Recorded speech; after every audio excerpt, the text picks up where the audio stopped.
Salve, salve pessoal, sejam todos bem-vindos ao canal Geografia que Posso Tocar para mais uma aula. E hoje não estou sozinho, vocês não terão aula apenas com o professor Adriano. Hoje convidei aqui para falar sobre a Idade Média o meu querido Kakuro, Ricardo Kakuro. Fala, beleza, querido. professor? Tudo bem, graças a Deus. Estamos aqui junto.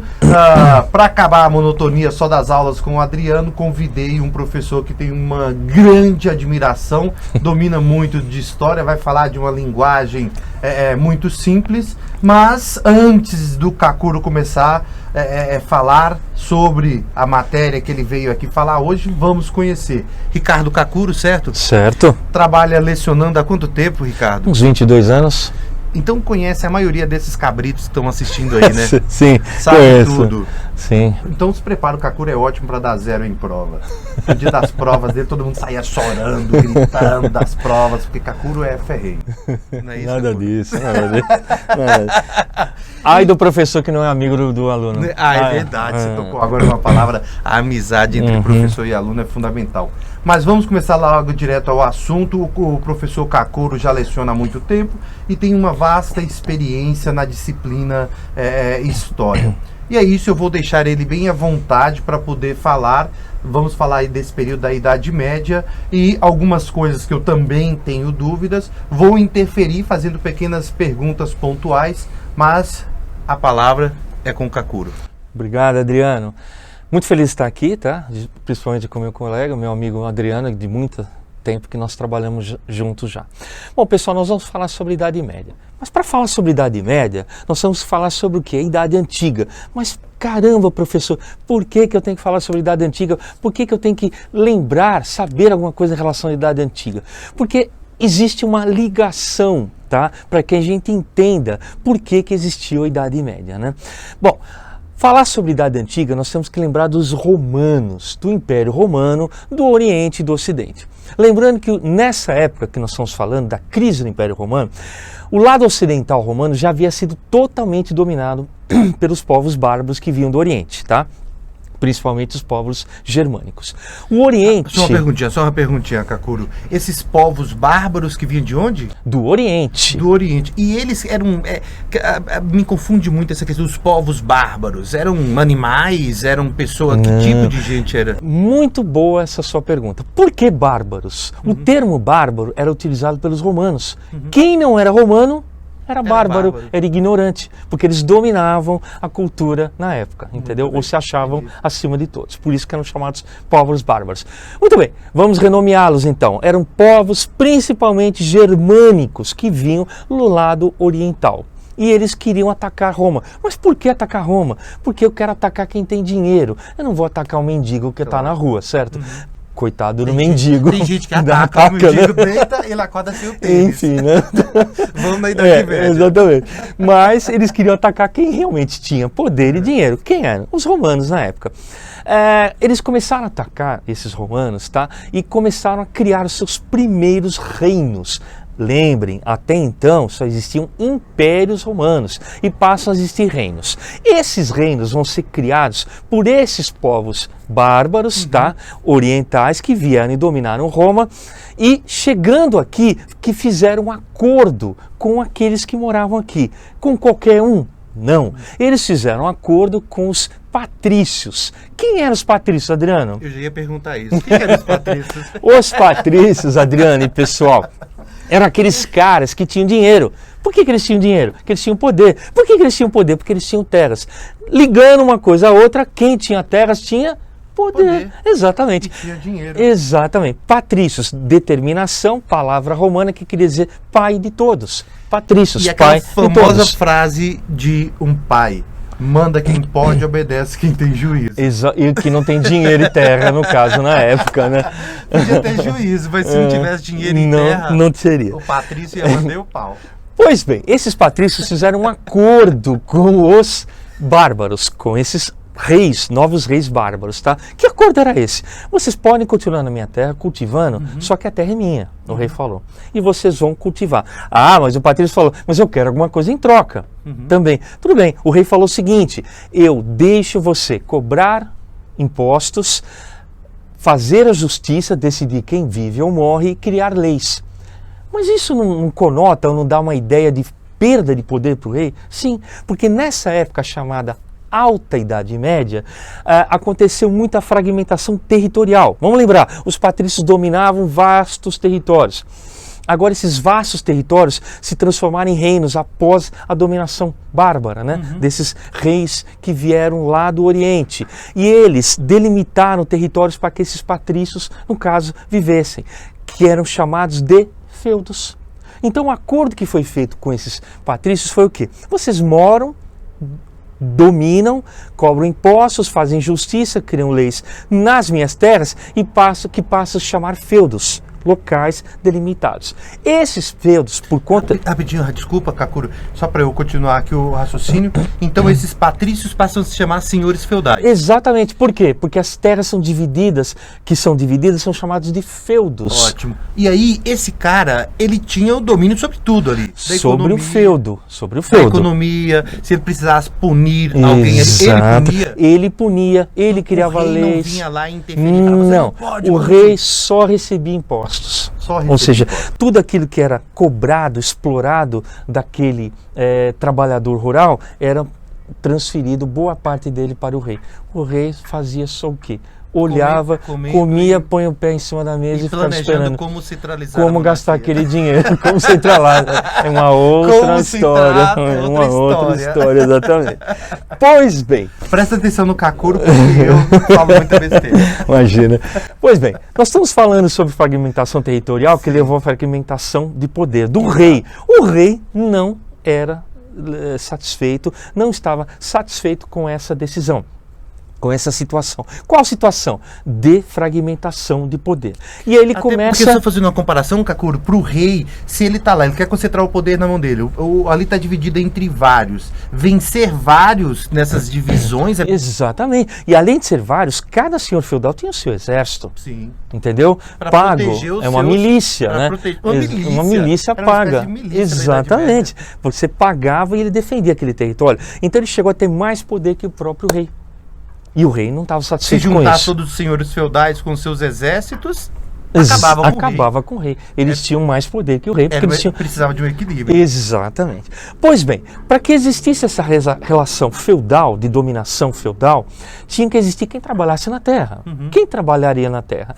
Vamos lembrar que lá no Império Romano, voltando à Idade Antiga, né, do Império Romano, quem trabalhava nas terras dos patrícios eram chamados de camponeses. E existia também uma relação de exploração chamada campesinato, em que esses camponeses eram obrigados, porque não tinham onde trabalhar, nas terras desses patrícios, e a partir desse momento eles eram obrigados a pagar boa parte, cerca de 50% de tudo que se produzia, do que ele produzia, ele era obrigado a devolver para o patrício. Relação de campesinato. Mas, rapidinho, se ele devolvia parte, o patrão ajudava ele com as despesas da plantação? De maneira nenhuma. Só que, pelo menos então, nessa época... Na metade dele ainda tinha que tirar as despesas? Exatamente. Só que, pelo menos nessa época, tinha uma coisa que a gente pode chamar de boa, que os camponeses, eles tinham domínio dos seus equipamentos para produzir. Daqui a pouco nós vamos ver que esses camponeses vão perder todo esse domínio. Tá? Vamos lá, para chegar nesse ponto vamos progredir. Seria na época da manufatura? Não, eu estou falando da época da servidão. É isso que nós vamos falar agora. Okay. O que esses camponeses se transformaram? Assim como os patrícios se transformaram em senhores feudais, que dominavam os feudos, esses camponeses se transformaram em servos. Por quê? Eles trabalhavam agora em regime de servidão. Gente, regime de servidão é um pouco diferente do regime de campesinato. Por quê? No regime de servidão, além de trabalhar e não ganhar quase nada, esses chamados servos agora, eles eram obrigados a trabalhar alguns dias da semana nas terras do senhor feudal, que eram chamados mansos senhoriais. Eles eram obrigados a trabalhar, a pagar pelos equipamentos que eles usavam. Lembra que eu acabei de falar dos camponeses, pelo menos dominavam os seus equipamentos? Agora não. Eles não têm mais enxada para cortar a foice, para trabalhar na terra. Eles eram obrigados a alugar esses equipamentos. E por esse aluguel, eles pagavam para o senhor feudal. E se ele resolvesse, era proibido? Tinha... Não, ele era tirado da terra.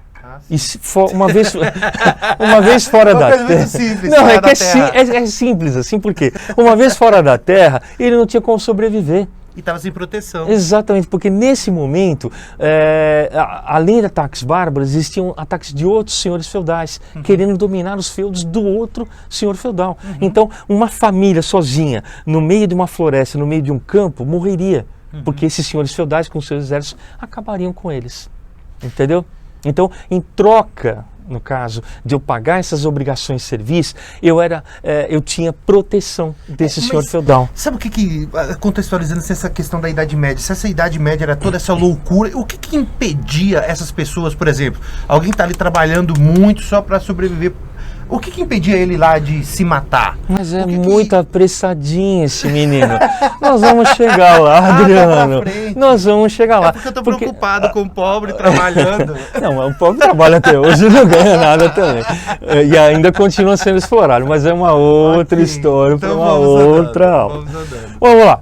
Esses servos, tá, trabalham em regime de servidão, pagam, não tem quase nenhum, não sobra nada para eles praticamente. E muitas vezes, por exemplo, de repente chove, de repente não chove, sol, não tem sol, seca e não tem produção agrícola. Como é que eles iam pagar? Porque tudo que era pago era através de produtos, ou seja, eu não tenho dinheiro, o dinheiro não vale agora como existia na época romana, em que os imperadores criavam aquelas moedas em ouro, moeda em prata, moeda em bronze, talhadas os seus rostos ali, né? Não, nessa época o que valia era o quê? O produto. Vamos lembrar de novo a frase, quem dominava a terra tinha o poder, ou seja, terra igual a poder, durante essa chamada Alta Idade Média, tá?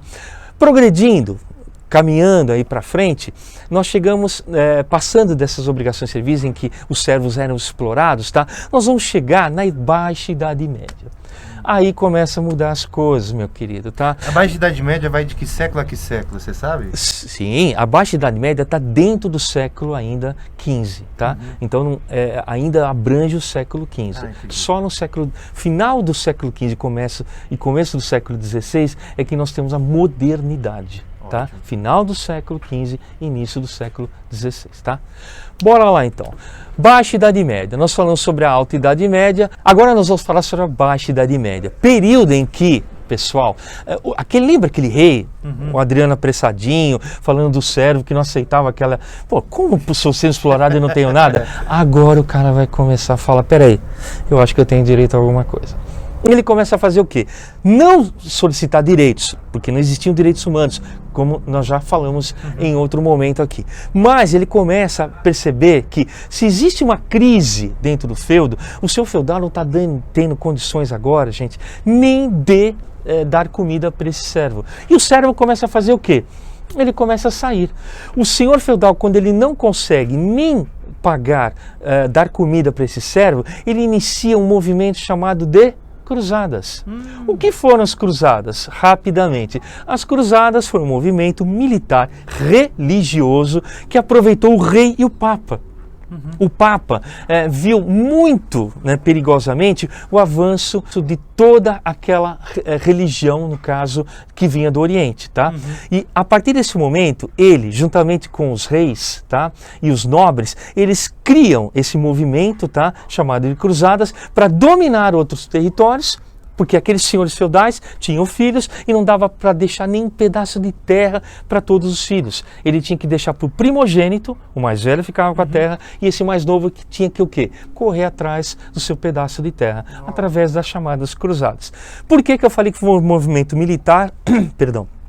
Por que eu falei que foi um movimento militar e religioso? A nobreza, o rei, tá, queriam dominar outras terras para dominar mais economias. E o Papa queria acabar com esse domínio da religião que estava surgindo nesse momento, tá? Que, no caso, impediria que o cristianismo crescesse muito, né, em Roma e tudo mais. Enfim, pulando e voltando para a Baixa Idade Média, a Baixa Idade Média é caracterizada pela crise do sistema feudal. Como assim? Por que crise do sistema feudal. A terra já não estava mais dando o que dava. Porque assim, existia um sistema, tá, que eles faziam plantio numa parte do feudo e deixava a outra parte do feudo descansando. Eu lembro que você falou para os meus alunos sobre isso em geografia. O rodízio de plantações. Exatamente, né? Esse rodízio fazia com que a terra descansasse. Só que começou a crescer muito o número de pessoas na Europa. Começou a crescer muito, né? A progredir muito esse número. E não tinha comida para todo mundo. E o que aconteceu? As terras passaram a não ter mais esse rodízio, tá? E aí eles plantavam em todo o território, ou seja, em todo esse feudo. A terra ficou pobre, começou a produzir menos produção, menos troca, menos dinheiro no bolso do senhor feudal, menos dinheiro no bolso do rei, já descontente pela fragmentação do poder, e agora o servo começa a passava e passa mais fome ainda, não tem o que comer. E aí esses reis fazem o quê? Eles começam a tirar, sai daqui, eu não quero mais você na minha terra. Expulsam os servos das terras. Esses servos, que passa a chamar servos livres. É muita coisa, né, Kakuro? Mas não tem jeito, tem que lembrar de tudo isso. Lembrar que tudo em prova. Exatamente, como você falou. Vestibular piora. Na faculdade você vai ver tudo com mais intensidade. Dói, mas tudo bem. Dói saber isso, mas é uma realidade. É uma realidade, você tem que enfrentar. Mas enfim, esses servos, eles saem das terras ou expulsos, ou saem por si próprios, né, desses feudos, dos senhores feudais, passam a se chamar servos livres, porque eles vivem o quê? À margem dos feudos. Daí que vem o termo marginal, sabia? Viver à margem dos feudos. Ou seja, não que marginal seja uma pessoa ruim. Hoje conota-se isso na atualidade. Mas quem vivia à margem dos feudos eram os servos livres. Pois bem, esses servos livres, eles têm que sobreviver. Qual a única coisa que eles sabem fazer? Entrava pro exército. Não. O que eles faziam, Kakuro? Plantavam. Plantavam. Às vezes a salvação, alguma coisa Vai assim. tudo pro make-off. Entendi. Não. O make-off do vídeo vai ser eu vergonha. Mas vai ver, os outros não vão gostar disso aí.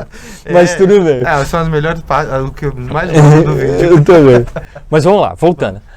Esses servos sabiam fazer o quê antes? Plantar, viver da agricultura. Esses servos, chamados servos livres, homens livres agora, eles passam a plantar para sobreviver. Eu pensei que o Adriano ia me perguntar por que homens livres. Mas por que homens livres?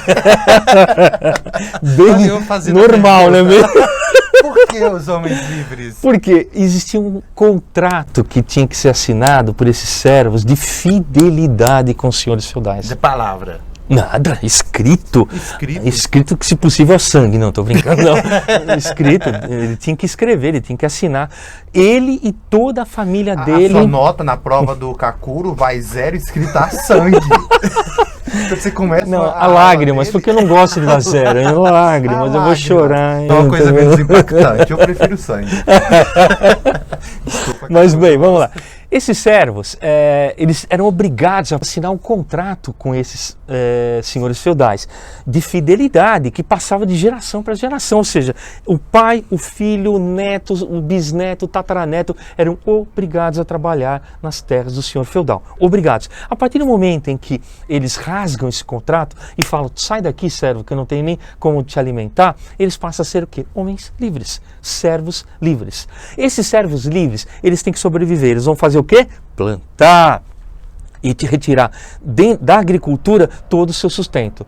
E aí que eles começam a ganhar dinheiro. Como? Então, eu planto e não tenho mais obrigação de pagar a obrigação servil, certo? Não, eu não estou dentro do feudo, eu estou à margem do feudo. Se eu não tenho mais obrigação de pagar essa obrigação servil, ficou redundante, mas é mais ou menos por aí mesmo, eu vou criar um quê? Um chamado excedente de capital. Não grana, de produtos. Esse excedente de produtos, ou seja, eu ainda sou obrigado a pagar uma parte, mesmo morando ao redor, à margem dos seus, eu sou obrigado a pagar para o senhor feudal uma certa porcentagem de tudo aquilo que eu retiro da terra, as chamadas obrigações servis. Mas eu não sou obrigado a pagar tudo. Então tem um excedente. Esse excedente de produtos, o que o servo faz? Ele começa a revender. Aonde ele vai vender? Em feiras. Essas feiras passam a chamar burgos. E daí vem o nome de burgueses, ou burguesia. Só que tem um lance muito legal, Adriano, que eu gosto de falar, isso inclui geografia também, já dá um linkzinho, uma ligação para a geografia, que é o seguinte, esses burgueses tinham que sair daqui, do ponto A, e chegar no ponto B, tá? Ou no ponto C. Por quê? No meio existia o ponto B, que era o parado obrigatório para eles descansarem e descansar os animais, que carregavam todos os produtos que eles iam vender. Nesse ponto B, eles começaram a criar feiras também, chamadas burgos. Nessas feiras, ou dessas feiras, começam a surgir novas cidades. E essas cidades fazem com que aconteça, no momento histórico que a gente estuda, o chamado renascimento urbano. Por que renascimento urbano? Deixa eu acertar essa, por Fala, favor, querido, por favor. pode falar. O renascimento, porque durante a antiguidade existia comércio e cidade, morreu durante a Idade Média. Exatamente, porque o poder vinha da terra e da agricultura. Um ponto para você, só um ponto, só, logicamente. Nossa, falou pouca 10, coisa. Acertei. Eu pensei que era 10, era só um ponto, então precisa acertar 10. 10, exatamente, eu sou meio assim. Depois vocês acreditam que tu vai marcar essa nota com lágrimas. É sangue, legítimo. Daquele ainda difícil de encontrar. E olha lá. O positivo. Eu sei. Acho que eu nunca tirei isso na minha vida, mas tudo bem, deixa pra lá. Onde paramos da Idade Média? Vamos lá. Esses servos, eles criam ponto A, B e C. O ponto A é de onde ele produzia, a margem dos feudos, né? Eram homens livres, servos livres. No ponto B, parada obrigatória para descanso, e o ponto C, os burgos, que ficavam ao redor dos castelos, feiras onde se trocavam produtos. Pois bem, nesse ponto B, eles faziam o quê? Eles descansavam e vendiam, porque quando eles paravam, outras pessoas migravam para aquele ponto B e começavam a querer comprar aqueles produtos também. O que eles faziam, esses servos, os burgueses agora, renomeados burgueses? Eles começaram a vender e criaram burgos antes de chegarem aos burgos ao redor dos castelos. Desses burgos começaram a surgir as cidades. E dessas cidades a gente pode chamar, no momento histórico, de renascimento urbano. Ou seja, a economia se transfere da agricultura para o comércio, ou seja, do ponto rural para o ponto urbano, renascimento urbano, porque começam a surgir as cidades e as cidades começam a ficar importantes, porque é de lá que se vai tirar todo o dinheiro. E, finalmente, o renascimento urbano faz com que, logo na sequência, traga o chamado renascimento comercial. E esse renascimento comercial marca a ascensão dessa burguesia. Como assim a ascensão dessa burguesia? Essa burguesia vai começar a ganhar muito dinheiro. Tá? E ganhando muito dinheiro, o rei, lembra aquele rei apressadinho que você perguntou lá atrás? Esse rei, ele vai querer, no caso, não só tirar algum lucro desse comércio, mas também fazer o quê? Dar um troco naquele senhor feudal que tinha todo o poder nas suas terras. E ele faz isso. A vingança é um prato que se come frio com 4 pedras de gelo em cima. A história mostrando. Ou seja, a vingança será maligna. Ou seja, aí estava dando o pé na bunda do... Ainda não, porque eu preciso do exército do senhor feudal, mas eu não dou mais tanto poder para ele. Ou seja, o rei traz para si o quê? A cobrança de impostos, o rei traz para si a criação de leis, o rei traz para si o quê? Também a justiça. O rei começa a dominar e ter mais poder sobre as suas terras. E o senhor feudal fala, pô, caramba, eu não vou ganhar nada? Você vai ganhar sim. Esse senhor feudal... Lembra que já existia uma crise feudal. Ele já não estava tirando quase nada de produção das suas terras, porque o comércio agora dominou a cena, né, econômica dessa época. Ele vai ganhar um presentinho do rei. Que presentinho é esse? Você não vai precisar trabalhar. Você vai receber o quê? Um salário por mês. Um salário por mês. Aliás, você sabe de onde vem a palavra salário? Do sal? Exatamente, dos romanos do sal. Exatamente! Mais um pontinho! 2 agora! 2 pontinhos! Lá da época do Império Romano, eles recebiam o dinheiro, o pagamento através de sal, que era uma especiaria que vinha da Índia, que era muito rara nessa época. Mas enfim, vamos voltar. Então essa burguesia começa a fazer com que o rei cresça os olhos nela.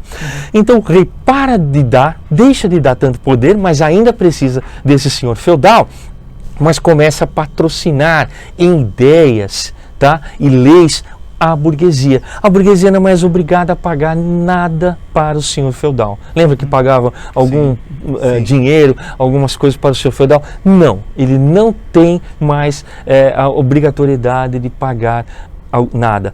A esse momento, nós chamamos de carta de franquia.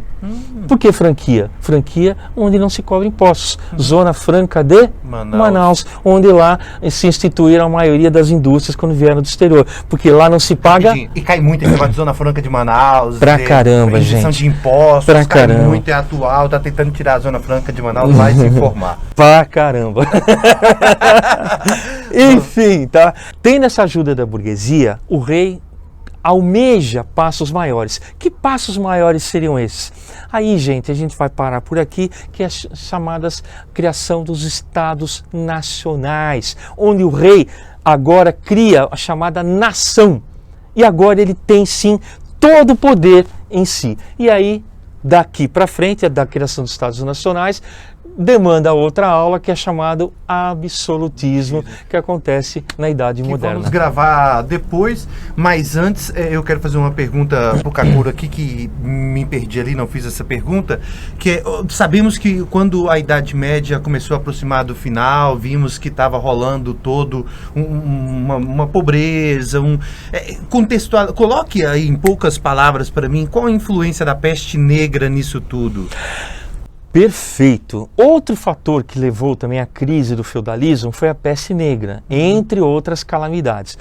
Entre outras porque foram principalmente 3. Revolução dos servos, né? Ou seja, os servos se revoltaram com aquela condição de exploração. Então as revoltas desses servos, dos camponeses, fizeram com que eles parassem de trabalhar. E outra, parassem de trabalhar porque estavam mortos.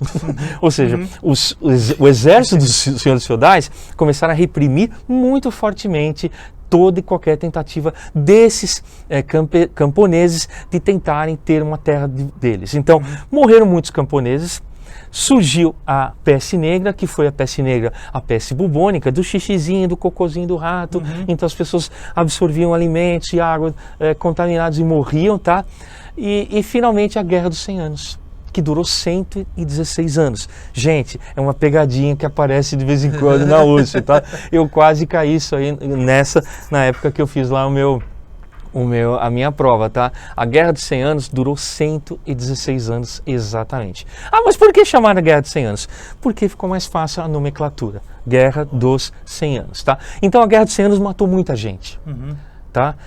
E demanda também, de repente, a gente fazer outra aula, porque daí, da Guerra dos 100 Anos, que aconteceu entre França e Inglaterra, enfraqueceu muito e tardiamente esses dois países, principalmente na Europa, conquistaram a sua autonomia e conseguiram criar, no caso, os chamados Estados Nacionais, e o absolutismo foi mais decorrente. E para finalizar o nosso raciocínio aqui, falando sobre a Idade Média, professor Kakuro, crie uma frase, pense em uma frase que, ao seu ver, sabe, eu me baseio muito em minhas aulas, chamando a Idade Média do obscurantismo, o período obscuro, porque tudo vinha da igreja. Então eu gosto muito ao definir obscurantismo.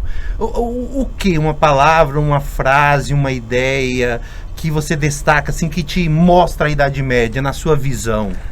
Trevas. Trevas. Por que trevas? Porque a igreja dominando a Idade Média, ela dominava a cultura e a arte. Tudo que era produzido em cultura e arte era criado através de temas religiosos. Então, foi um momento em que menos se criou, menos se desenvolveu, e tanto que no Renascimento científico, que nós vamos falar possivelmente em outra aula, foi o momento do Renascimento, né, do renascentismo, e depois, posteriormente, do iluminismo, em que as pessoas querem sair da treva, iluminando a cabeça das pessoas através da razão. Que nós vamos ter uma outra aula para dar continuidade nisso. Mas, a igreja, de alguma forma, que se estão construindo almas boas, se a igreja quer todo mundo vivendo feliz, se a igreja quer tantas coisas boas, por que a igreja não vinha na defesa desses, vamos colocar entre aspas, escravizados, oprimidos? O que a igreja tem algo envolvido aí a igreja? Ou talvez a igreja... Por que a igreja não mostrava, olha, o reino do céu vai te salvar disso? Que a igreja... Qual o papel da igreja nesse contexto da Idade Média? Bom, era só te falar que você vai morrer com o maior sofrimento possível? Não. Vamos... Bom, tem que contextualizar. Não tem como. História a gente tem que contextualizar e vou tentar rapidamente. A igreja nunca foi boazinha. Eu não sei se eu vou ser excomungado a partir de agora ou não, mas a igreja nunca foi boazinha. Ela sempre teve posses. Tanto que na pirâmide social da Idade Média, o clero estava em cima. É o que tinha maior quantidade de terras. Terras igual a poder. E isso que me levou a... Por que não protegiam? Por isso é a minha curiosidade. Vocês estavam ali no topo, deveria proteger. Então, porque a ideia de proteger era a alma e não financeiramente. Então, suporte a dor lá no céu, você vai ser recompensado. Não, e outra, durante a Idade Média, nós tivemos também as chamadas cobranças, né, de indulgências, exatamente. As indulgências começaram na Idade Média já? Exato, com certeza. Em toda a Idade Média. Porque foi na Idade Média que a igreja teve mais poder de decisão. A Igreja Católica na Idade Média decidia o que ia ser feito, porque ela tinha poder. Vamos lembrar, ela tinha maior quantidade de terras. Quem tem terras tem poder. Ela mandava muito mais que qualquer outra pessoa. A Igreja prometia e promete até hoje a salvação da alma. Só isso. E que você vai estar do lado de Deus um dia, né? Mas para que isso acontecesse na Idade Média, ela falava que você tinha que estar com a alma pura. Quem tem alma pura? Quem faz boas ações. Você não. Eu te conheço, desculpa. Bom, vamos lá. Quem tinha alma pura naquela época, tá? Ninguém. Porque a igreja falava o seguinte, mesmo em pensamento, você está pecando. E mesmo em pensamento pecando, você tem que pagar para salvar sua alma. Daí que criaram as indulgências. Pagando, você estaria livre dos seus pecados. E olha que era caro. Ah, mas o cara morreu antes de pagar, de ter a extrema-unção, que é aquele momento do lado da pessoa que está morrendo. A igreja falava, tudo bem, os seus familiares podem pagar por isso aqui e a salva. Existia uma frase na época que descrevia muito bem a ganância da igreja nessa época, tá?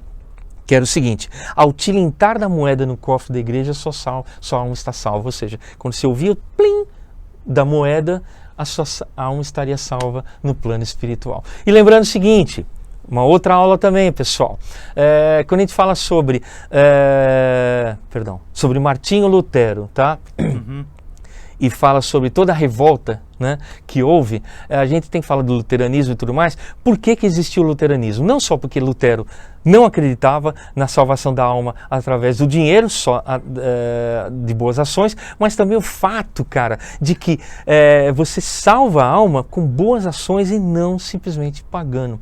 E daí, de Lutero... vai ser do século XVII. Isso. Aí de Lutero vem aí o... Mas e antes disso, temos duas aulas que eu vou querer com o professor Kakuro, o absolutismo do século XVI. Com certeza. E o movimento renascentista. Estaremos aqui. E aí, para a aula não ficar muito longa, eu sei que vocês não gostam de assistir aula muito longa, aulas muito longas, e vamos parar por aqui. Agradeço ao professor Kakuro por toda essa disponibilidade. Obrigado eu por estar aqui, pelo convite. E vamos registrar esse vídeo aí para quando estivermos bem velhinhos, vamos voltar lá e assistir, né, Kakuro? Eu já estou bem velhinho, mas você quando ficar bem velhinho. Mas obrigado, meu. Obrigado Kakuro. Mesmo pela... Se liga aí, pelo convite. Conta o vídeo, compartilhe. Os dados do professor Kakuro vai estar nos créditos no final aí. Deixe uma mensagem também.